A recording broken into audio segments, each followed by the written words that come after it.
shoot 8% from threes in the first half. And for us to win the brand of basketball that we play, we've got to raise the 5 for 25 three-point shooting. And if we can do that, then we got a good chance of turning this all back around. And again, second game at home. I like some of the things I saw. James Kelly had a pretty good game, but it looks good, but I got higher expectations for him. I think he can be a lot better. Ryan's got to make some more free throws.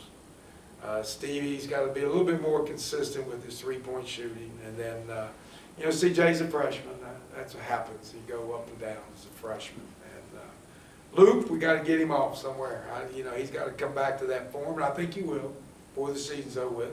I thought Pavina came out, got a big block, hit a three in the corner three, and can show some signs. He's just those things just getting stronger. And I like this team. And even though it's looking up right now, I really think in the end, before it's all over with, get John Elmore, get Stevie to the two guard, we'll get everything in place, and then we grow. I think we can see growth from our first game to this game. We keep getting better. We're not getting worse. We're getting better. And they're not quitting. And that, by the end of the year, will prove to be something that will help us in Conference USA. Where do you see the most growth? Well, just the ball movement. I thought we found, and we started turning people over. We're getting, the press is getting to them a little bit. We've turned them over. I think off turnovers, we're 21-13. And then our ball movement has been better. We make some real first year, second year, or haven't played in a while type of mistakes. And if you look out there, I know there are excuses, and you don't want to have them. You got to keep playing, but you also have to look at reality too. We've got 3 guys that played together from last year, and we have 13 that didn't. And since Alex is out, or 12 that didn't. It just takes time, and I didn't do it any favors. We're not playing bottom of the pack. We play top line teams. And but I do think they're entertaining. They make it exciting for the fans. They just need to stay with us. We'll turn some L's into W's, and then get a little confidence, a little roll. Things can turn pretty quick. Is that the idea with the schedule the way it is, to by the time you start to get I did that, when I was in high school, we did that.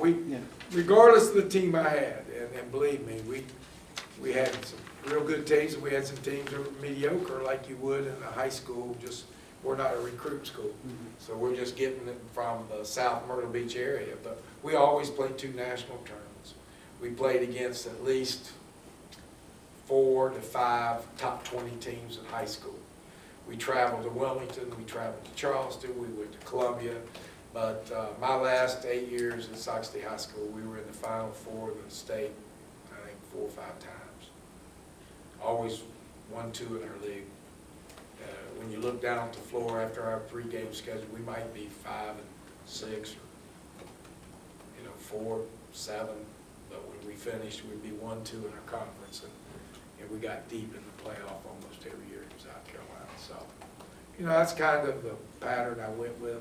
I do think it makes it exciting. I don't want to come to a game, even as a spectator, and see us run over somebody. Although I might change my mind to know if I know. But to be quite honest with you, I don't.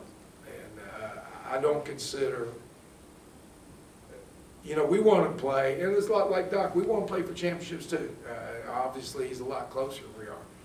But we want to play for championships, and I want to play every game that way. And I don't want to get surprised at the end by playing a team of a caliber that we haven't experienced enough to be good. If we're going to be good enough, we're going to experience that level. When we get there, we can conquer it. If not, you'll get to that level, and they'll knock you off. And that happened in high school. That's what happened. We played at a very high level early, and then when we got to our conference at a level that was really below what we were doing, and we were always pretty successful. I was able to stay at one school for 28 years coaches don't do that unless you win those games. It's like every team you play gets bigger and bigger, and how tough was it dealing with 35 and then that big old 2? You know, they obviously make it tough. It's like going in there, but that didn't beat us. In the end, that didn't beat us. They got a little stretch where I think you made about 4 in a row, those 2s. But then I think they turned one over.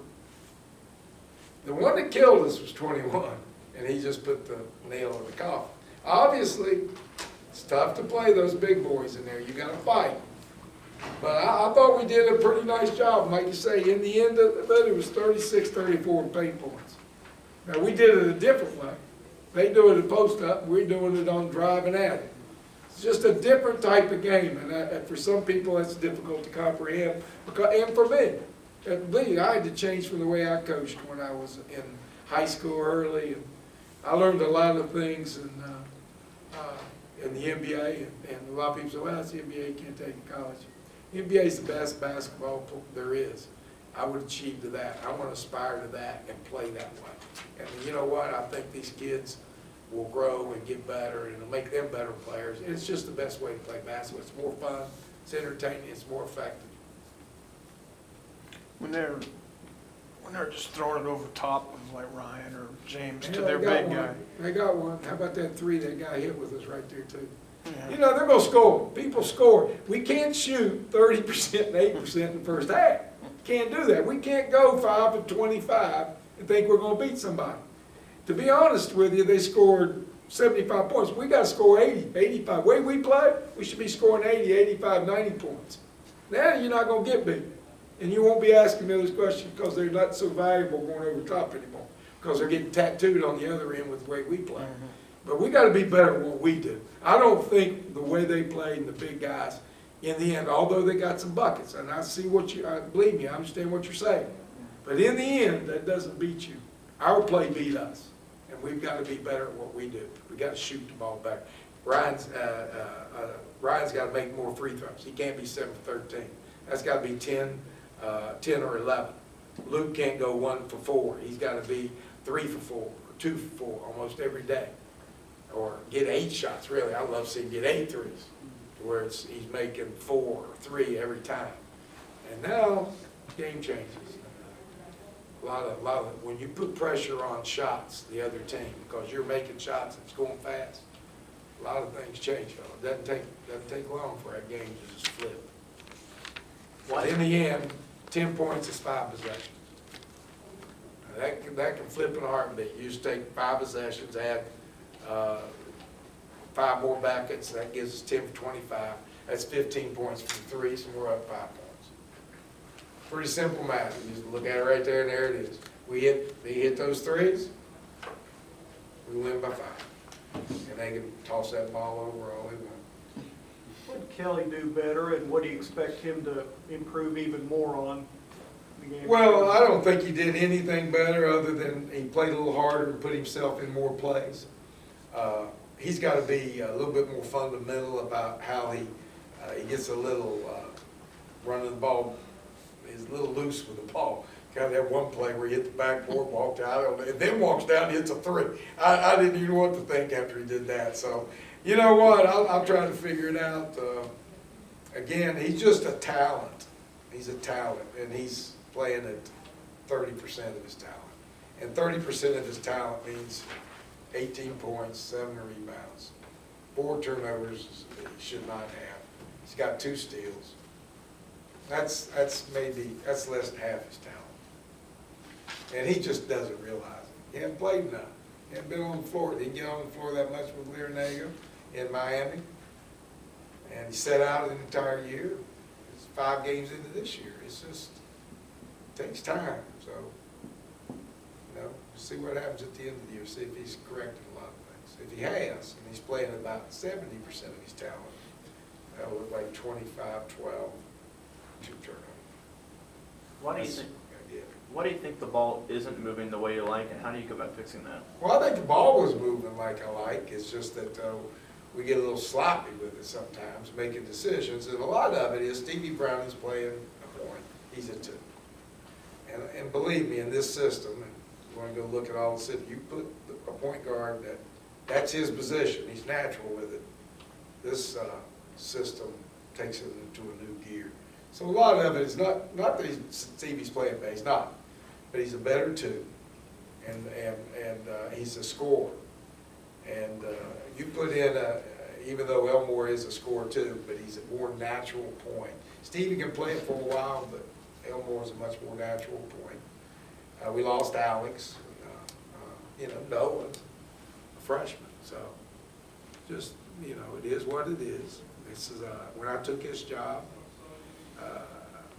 I felt personally that Marshall basketball probably hit its lowest point ever.